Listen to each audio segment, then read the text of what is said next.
Hey guys, Tearless here. Welcome to the best view in all of Dalaran. I am currently in the Hall of the Guardian, which is the class order hall for mages in World of Warcraft Legion. I'm sitting on this balcony here, right here, and on this table I believe they have a nice little Hearthstone deck. But I am here to bring you the class overview, a look at Arcane Mages in World of Warcraft Legion. This is going to be the first of two videos. This first video will look at the abilities that are being removed, changed, or brand new to an Arcane Mage in World of Warcraft Legion. And then the second video will look into the talents. Also in this video I will look at the artifact weapon for an Arcane Mage. If I can zoom in on it right here. I'm not quite sure of the name. Let me pull this up right here. It is a Luneth, Great Staff of the Magna. So we will take a look at this artifact weapon as well at the end of this video and look at the talents associated with it. So let's go ahead and get into it. Arcane Mage has changed very little in World of Warcraft Legion. In fact, I think the write-up for this was the smallest. For any of the specializations that I've done so far, it is by far the least amount of changes. However, I will say that the mastery did change for an Arcane Mage, so your playstyle may change significantly in World of Warcraft Legion, depending on how you look at it. I'm not a competitive raid leader doing the high-level raids as an Arcane Mage, so I am unsure as to how much this will change your playstyle, but we will get into it when we get to the new abilities for an Arcane Mage. Speaking of, this video will progress as I will talk first about the removed abilities so you can see what you've lost, then I'll go into the changed abilities, and then the new abilities, and then lastly we will look at what the brand new artifact weapon has for Arcane Mages in World of Warcraft Legion. So, going ahead into it, let's go ahead and look at the removed abilities. First, you should know that Arcane Brilliance has been removed. Basically, all raid-wide buffs have been removed from the game in World of Warcraft Legion, so this is not really a big deal. Cone of Cold has been removed from Arcane Mages. Now, this will be kind of disappointing for PvPers, though I promise you that something has taken its place that I think is even better. Two abilities have taken its place, which I think is even better. So do not worry. Cone of Cold will not be missed. Conjure Refreshment Table. I could not find this in my spell book. I'm not sure. I'm telling you what I see here. It's not in the spell book. I don't know if it's gone in some way, if we should expect it somewhere. I'm not sure. But for now, it's not in the spellbook, so it may be removed from the game. I find it kind of hard to believe because it's a very popular item. Having a conjure refreshment table, being able to do that. You can still conjure refreshments, and you can trade them to people, but that's really annoying. So I don't know why they would take something that's so simply quality of life when it's in the game. It's possible that it may just be missing. Invisibility has been removed from Arcane Mages, I believe mages in general. However, once again, just like Cone of Cold, better stuff is on its way, so don't worry. Presence of Mind has been removed. It is now a talent that you can take. Remove Curse has been removed. Really, I think Blizzard felt there's no reason for an Arcane Mage to have Remove Curse. Arcane Mind, one of your passives, has been removed. Enhanced Arcane Blast and Improved Blink, those were two enhancements that you got in World of Warcraft Warlords of Draenor. Those have both been removed. And then, as I mentioned at the very beginning of this video, Mastery Mana Adept has been removed, and it will be replaced with something else. So, with those changes in mind, let's look at the changed abilities. Arcane Barrage has been changed. It now has a longer cooldown. It has a 4.3 cooldown. We'll go inside here. You can see these really cool target dummies that they have. I think these glyphs on the bottom are bugged, but there's really cool training dummies. So it now has a 4.23 second cooldown as opposed to 3 seconds. However, do know that the damage that you get from your arcane charges has been increased to 70% per charge instead of 50. Now, Arcane Blast, same thing. Damage has been increased by 70% per charge as opposed to 50. So this is kind of a recurring theme across all of the abilities. I want to go ahead and generate some arcane charges here because I want to show you something. They have a new wonderful spell visual, UI visual, so you can see how many charges you have, and you can see these little baubles. They fill up as you increase your charges, and you can even see it on this small little simple UI that they've added to the game down here. And I'll just go ahead and use Arcane Barrage to clear them off, and then you see them, they kind of go transparent somewhat. Arcane Explosion, its range has been increased from 10 to 14 yards, however that comes from the artifact, so it's still pretty much base 10 unless you have your artifact leveled up, and then it becomes 14. And then it also generates an arcane charge if it hits one target. It used to be a 30% chance of hitting a target, it will generate an arcane it would generate an arcane charge. That's no longer the case. I can just go ahead and blast away and it will generate an arcane charge. I do not know if it is if there's a kind of an internal cooldown on it, but as you can see right there, 3 successive in a row I was able to generate arcane charges. I spammed it once. Nope.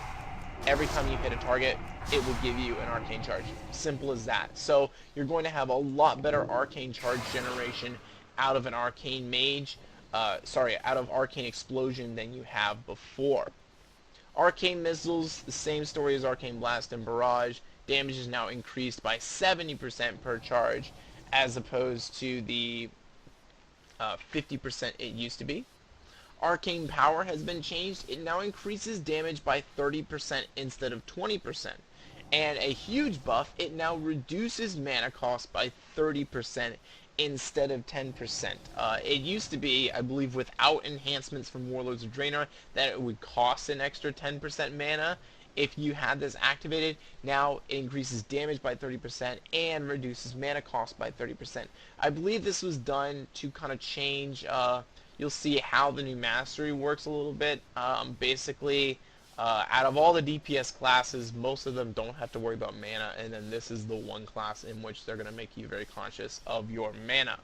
So, with that being said, the last change for Arcane Mage, we're actually moving along really quickly here, and that kind of shows you how little has changed for Arcane Mages. Evocation now restores 100% of your mana over 5.6 seconds. Its cooldown is reduced by 30 seconds from 2 minutes to 1.5. That's actually an enhancement. It's now baseline. So you're going to have that 1.5 minute cooldown on your evocation, and it's 100% of your mana return. So let's go ahead and get into the new abilities now. We have 5 new abilities to give an Arcane Mage in World of Warcraft Legion. The first one is Displacement, which is really cool. Let me go ahead and bring this up here. I don't think I have this on my bars. So here is Displacement, and I need Blink because this interacts with Blink. Teleports you back to where you were last blinked and resets the cooldown on Blink. Only usable within 13 seconds of blinking. So this is really cool. I'm going to run it as far as I can after a blink, and we're going to see how far we can go before we actually have to use this. So I don't actually even have blink on my bars, so we'll go ahead and have blink right here, and we're going to go ahead and use it. And you can see there's a buff in my top right hand corner that tells me how long I have until this buff goes away. I got 2 seconds. I'll use it right now, and I'm all the way back to where I started. That is an amazing potential for that in PvP. It also gives you amazing potential in PvE as well. So both PvP and PvE, I think, have some great potential for this. The ability to, you can teleport back to your position at any time. This is one of the amazing abilities I said was added, in which you're really not going to care that Cone of Cold and Invisibility are gone, because you're getting some pretty awesome abilities to keep players guessing. It's kind of a little bit of Tracer-esque if you've seen Overwatch. Being able to kind of just teleport back to your situation. Now, it does not restore your health or anything like that. It just is a positioning thing. It just puts you back to where you were. So if you have to escape a boss raid mechanic, move far away, blink, then you're able to use displacement to get right back to where you were so you can start DPSing as quickly as possible, whereas all the other fools are running back to their position. Pretty cool. The second new ability, it's an ability that's been in the game, but second new ability that has come back for Arcane Mages is going to be your Frost Nova. Frost Nova is now back, and honestly, I don't know of many mages that would take Cone of Cold over Frost Nova. So having Frost Nova gives you an additional way to get away from players. The third ability that is now back is going to be Ice Barrier. So Ice Barrier is now back for Arcane Mages. It is baseline. You do not have the talent into it. You just now have a baseline. I believe it's the case for all mages. If I pull up Fire Mage right here, yes, it's the same for all mages. Ice Barrier is now baseline for all mages. Kind of going back, I believe it was baseline. Well, it felt baseline for at one point in time because the only class people would play in PvP was Frost. That's now no longer the case. They're bringing some more viability back to Arcane Mages and dealing with the troubles that they had, which is the fact that they do have to stand there casting for a bit, which can be frustrating. And considering that you lost Enhanced Arcane Blast, which did reduce the cast time of your Arcane Blast as you cast them consecutively and had Arcane charges, it's kind of making up for that. Now, one ability you may have seen in my spellbook here is Greater Invisibility. Greater Invisibility is no longer a talent, but it is now baseline for all Arcane Mages. So now this is back as well for all Arcane Mages. So definitely Blizzard has gone through the trouble of making sure that Arcane Mages now have a lot of abilities to kind of help out within the PvP area. In PvE, it was more of a damage numbers problem. They would fix things through damage numbers. Its playstyle was pretty close to being okay, but in PvP it had real struggles, and so getting rid of Cone of Cold and instead giving you permanent Greater Invisibility, Frost Nova, this new displacement, and Ice Barrier really helps out with Arcane Mages. Now, I will say about Greater Invisibility, it now has a 2-minute cooldown up from 1.5 minutes, so that is a nerf to it. It no longer removes dot effects, so that is another nerf to it, and it only has 60% damage reduction instead of 90% for 3 seconds. So it did get nerfed across the board, but that was to give it to you as a baseline ability that you now have for Arcane Mages. With all of that, that was a lot of PvP new abilities that were coming in, maybe displacement being used a little bit in PvE. The real ability that PvEers are going to want to know about is the new Mastery Savant. So before, the old Mastery Mana Adept basically said you did more damage if your mana pool was high. And I don't think Blizzard really liked how that worked out. It was very difficult to balance. So they came up with this new one. It's called Mastery Savant, if I pronounce that correctly. Increases your mana regeneration rate and maximum mana by 21.2%. So the first part is that it'll increase your mana and mana regeneration rate. The second part of it is arcane charges increase the damage of effective spells by an additional 10%. So basically, it no longer is a game on keeping your mana all the way maxed out. It's more of a game of making sure of when to use Evocation. Evocation is on that 1.5 minute cooldown, but it restores all your mana. So it comes to a point where, let's say a boss has, something he does every 2 minutes, okay? You get to that point and you're like, okay, I want my mana bar to be completely depleted by the time he goes into this. So that means using Arcane Blast more often than you normally should. I want my mana bar to be completely depleted when he gets into this phase where we kind of have to hide behind some rock or something like that. And then when we're hiding, I can go ahead and use Evocate and be ready for the next round. That's the kind of playstyle that you can expect to have as an Arcane Mage. It's a little bit different. So it's not completely mindless as it just says, okay, damage increased and maximum mana and mana regeneration increased. That sounds very bland and boring, but when you put it into that perspective of how evocation has changed in addition to Mastery Savant, I think when you pair those two together and you see how those have changed, that's going to change the play style of Arcane Mages. And honestly, I think it'll be more fun. One of my favorite classes in Warlords of Draenor to try PvEing with was Mage, and I remember getting in there as an Arcane Mage, and I ended up really disliking it, and I thought I was going to love it, and it turned out to be the opposite, mostly because of how the mastery works. So this change in mastery, I think, will make things more fun. Personally, I don't know how the real raiders out there will feel about it. So that is everything for Arcane Mages and their new abilities. Let's go ahead and take a look at now their artifact weapon and what it brings. First, we'll look at the ability, which is Mark of Alunith. Create a rune around the target, inflicting 136,000 arcane damage over 6 seconds, and then detonating for arcane damage equal to 15% of your maximum mana.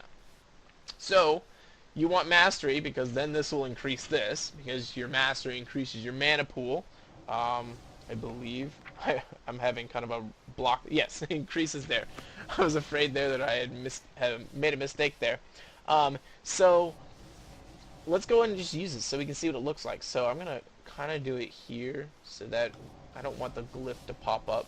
Here, we'll do it on this other side here. I don't want these glyphs are bugged, so if I can just get into a spot, there we go.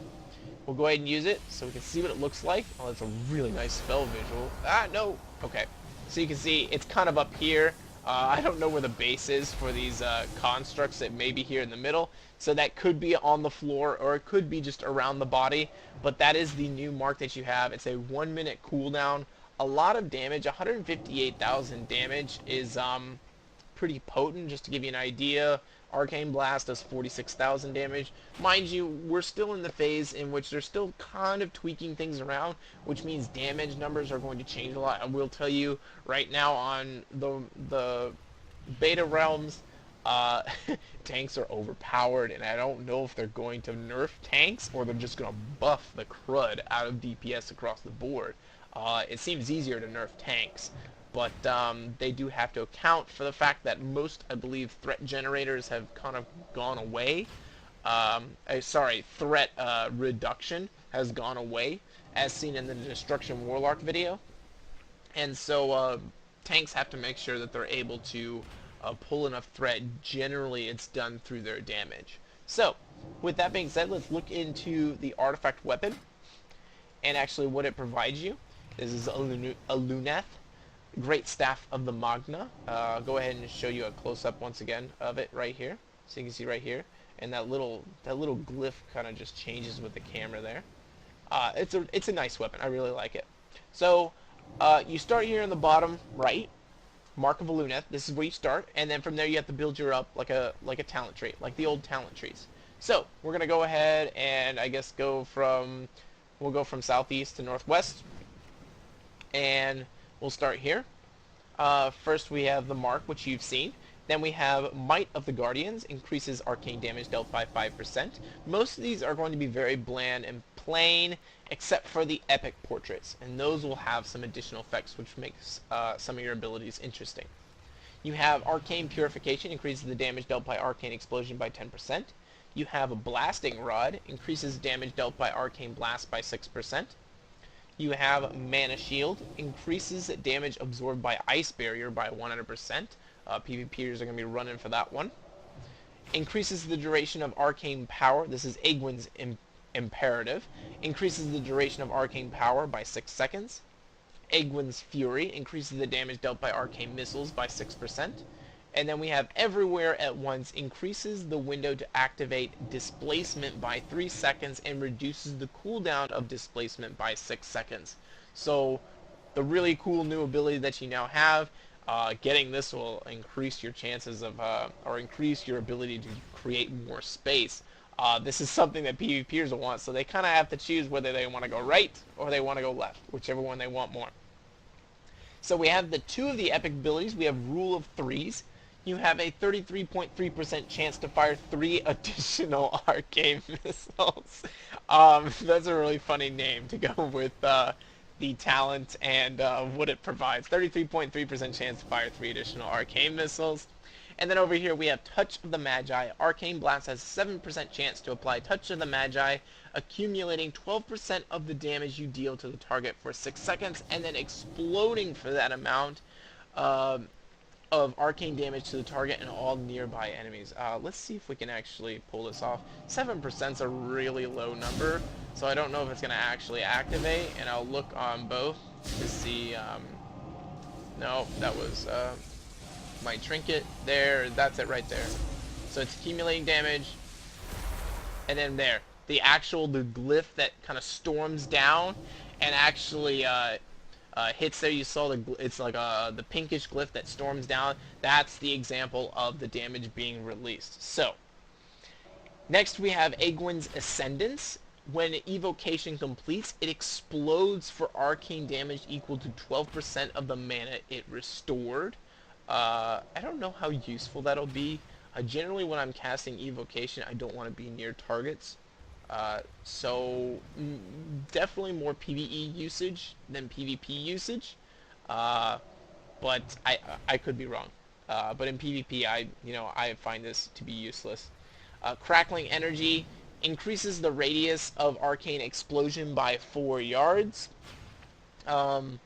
We have Ethereal Sensitivity. Spells have a 3% increased chance to activate arcane missiles.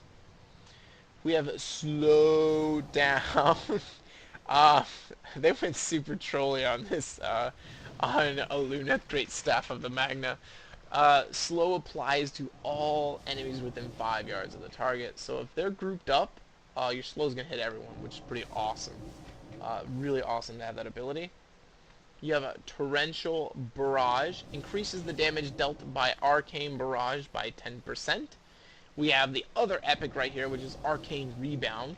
When Arcane Barrage hits more than 2 targets, it explodes for 113 additional arcane damage to all enemies within 10 yards of the primary target. We'll test that in a second, see if I'm able to test that in a second. Last one here is Egwin's Wrath. Increases the critical strike chance by 3%. I don't know if I have targets close enough to be able to do that. We shall see. I'm going to build up arcane charges right here just like that. And they're not close enough for me to actually be able to portray that here. They're a little bit far apart. We'll go ahead and try scooting back here and see if I can do it again. Getting back a little bit further. And 3 charges. Let's get back. And it's too far apart. But that is a new talent, or I should say it kind of is a talent when you actually look at the Great Staff. That is a new ability that you'll have when Arcane Barrage hits more than 2 targets. It explodes for 113,000 additional arcane damage to all enemies within 10 yards of the primary target, so it's more AoE damage. Definitely something that's going to be useful more in PvE than in PvP, in my opinion, but still a lot of more damage coming out. 113,000. We already discussed how Arcane Blast kind of starts off low. In fact, let's see what an Arcane Blast looks like all the way up, so you can see just how much damage it is. It actually is at 4 charges. At 4 charges, it's 123,000. So, oh, sorry, it's not at 4 charges yet. Now it's at 4 charges. So 151,000 damage at 4 charges. That kind of gives you an idea of how much damage that will actually do. And I will say that once you start getting to the hundreds of thousands of damage for your abilities, that's when you start hitting really hard. A lot of the abilities across the board generally are below that. Even in the last video looking at Shamans, their Lava Burst on crit was hitting for only like 70-something thousand. So it's a decent amount. So, that's everything for Arcane Mages. This video was a lot longer than I thought it would be, considering that Arcane Mages really did not get much, did not change very much. However, I will say that some of the new abilities that they have, in terms of, well, specifically speaking, displacement, is pretty cool. And so we spent some time on that, and I needed to explain Mastery Savant and how that will actually be, I think, more beneficial than the old Mastery Mana Adept when you combine it with the changes to evocation. So that's everything for the abilities and artifact weapon section of Arcane Mages. In the next video, I will look at the Honor talents and the PvE talents for an Arcane Mage and show you what is changing there. Otherwise, I hope you guys enjoyed this video, and I'll see you guys later. Tearless out.